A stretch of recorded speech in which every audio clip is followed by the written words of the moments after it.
ಅನ್ನಿ ಯೂಟ್ಯೂಬ್ ಚಾನಲ್ಗೆ ಸ್ವಾಗತ. ಭಾಗ 1ರಲ್ಲಿ ನಾವು ಹನುಮಂತನ ಬಾಲ್ಯದ ಕಥೆಗಳನ್ನು ಕೇಳಿದ್ವಿ.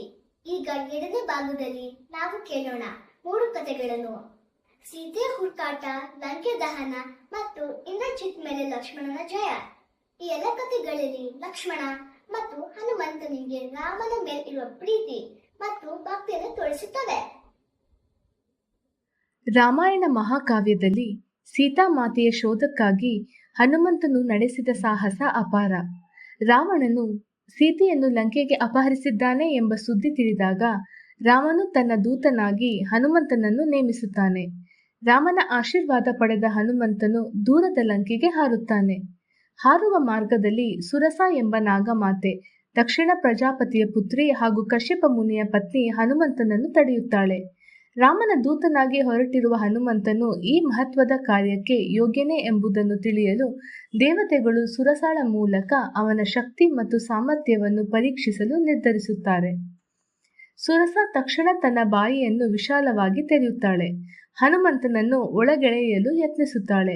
ಆದರೆ ಹನುಮಂತನು ತಕ್ಷಣ ತನ್ನ ದೇಹವನ್ನು ವಿಸ್ತರಿಸುತ್ತಾ ಸಾಗುತ್ತಾನೆ. ಸುರಸ ತನ್ನ ಬಾಯಿಯನ್ನು ಹನುಮಂತನ ಗಾತ್ರಕ್ಕೆ ತಕ್ಕಂತೆ ಹೆಚ್ಚಿಸುತ್ತಾಳೆ.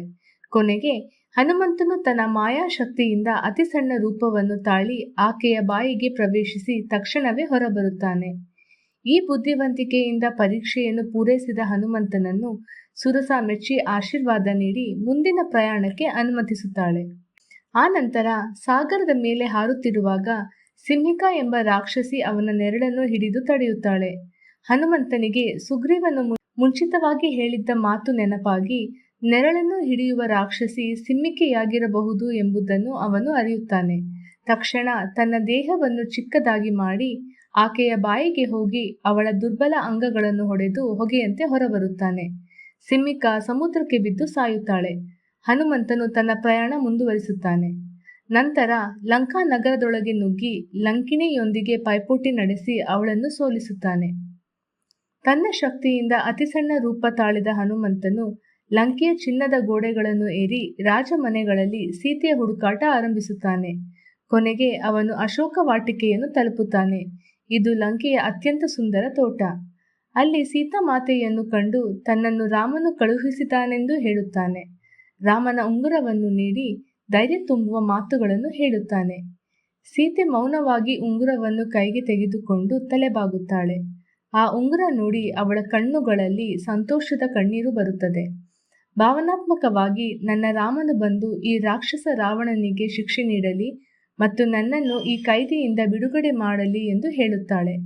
ಬಳಿಕ ತನ್ನ ಚೂಡಾಮಣಿಯನ್ನು ತೆಗೆದು ಹನುಮಂತನಿಗೆ ನೀಡಿ ಇದನ್ನು ರಾಮನಿಗೆ ಕೊಡು ಎಂದು ಹೇಳುತ್ತಾಳೆ. ಹನುಮಂತನು ಸಾಂತ್ವನ ಹೇಳಿ ಅಲ್ಲಿಂದ ಹೊರಡುತ್ತಾನೆ. ಅವನು ಮೊದಲಿಗೆ ಹಸಿವಿನಿಂದ ಅಲ್ಲಿರುವ ಹಣ್ಣುಗಳನ್ನು ತಿಂದು ತಣಿಸುತ್ತಾನೆ. ನಂತರ ಅಶೋಕ ವಾಟಿಕೆಯನ್ನು ಧ್ವಂಸಗೊಳಿಸಲು ಆರಂಭಿಸುತ್ತಾನೆ. ಇದರಿಂದ ಕೋಪಗೊಂಡ ರಾವಣನು ಸೇನೆಯ ಮುಖ್ಯಸ್ಥ ಜಂಬುಮಾಲಿಯನ್ನು ಹನುಮಂತನನ್ನು ಬಂಧಿಸಲು ಕಳುಹಿಸುತ್ತಾನೆ. ಬಲಿಷ್ಠ ಜಂಬುಮಾಲಿಯು ಹನುಮಂತನಿಂದ ಸೋಲುತ್ತಾನೆ ಮತ್ತು ಅವನಿಂದ ಹತ್ಯೆಯಾಗುತ್ತಾನೆ.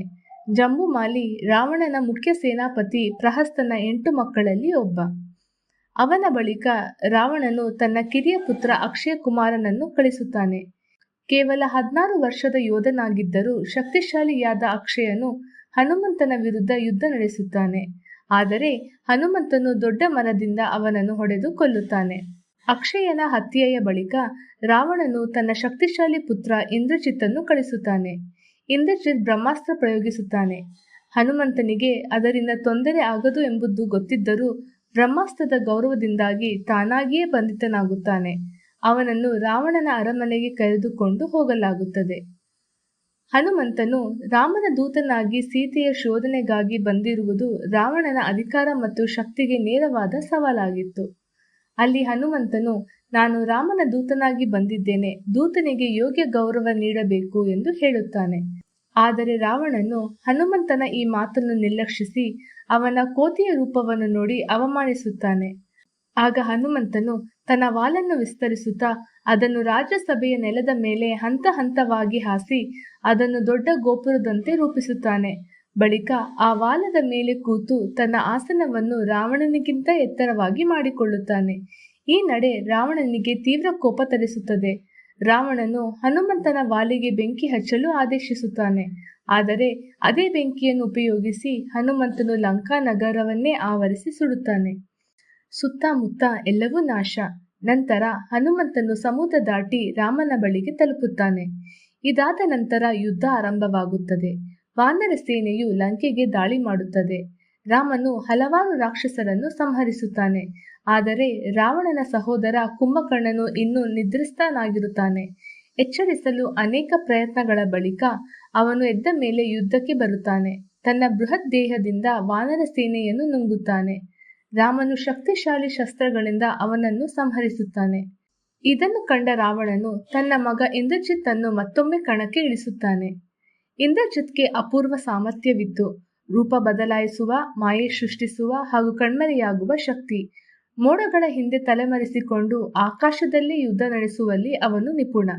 ಇಂತಹ ಮಾಯಾಜಾಲ ಮತ್ತು ಮೋಹನಾಸ್ತ್ರಗಳ ನೆರವಿನಿಂದ ಇಂದ್ರಜಿತ್ ರಾಮನ ಸೇನೆಗೆ ಭಾರೀ ನಾಶ ಉಂಟು ಮಾಡುತ್ತಾನೆ.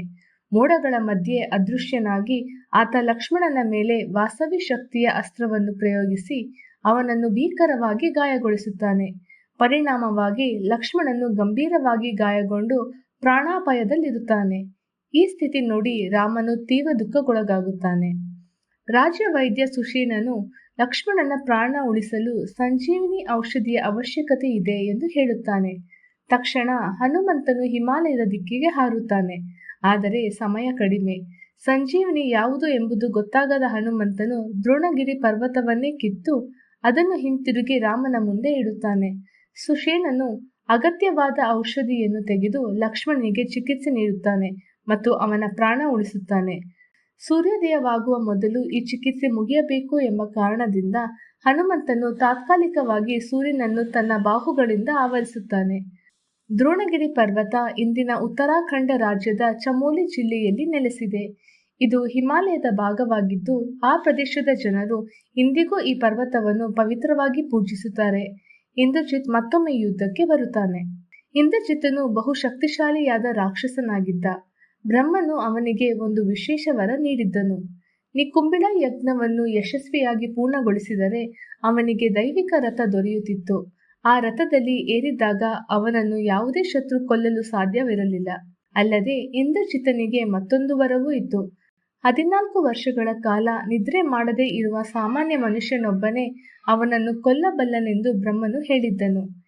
ಈ ನಡುವೆಯೇ ಇಂದ್ರಜಿತನು ನಿಕುಂಬಿಳ ಯಜ್ಞ ಪೂರ್ಣಗೊಳಿಸಲು ಮುಂದಾಗುತ್ತಾನೆ. ಆದರೆ ಈ ಬಾರಿ ಹನುಮಂತನ ಸಹಾಯದಿಂದ ಲಕ್ಷ್ಮಣನು ಯಜ್ಞವನ್ನು ನಾಶ ಮಾಡುತ್ತಾನೆ. ಇದಾದ ನಂತರ ಉಗ್ರ ಯುದ್ಧ ನಡೆಯುತ್ತದೆ.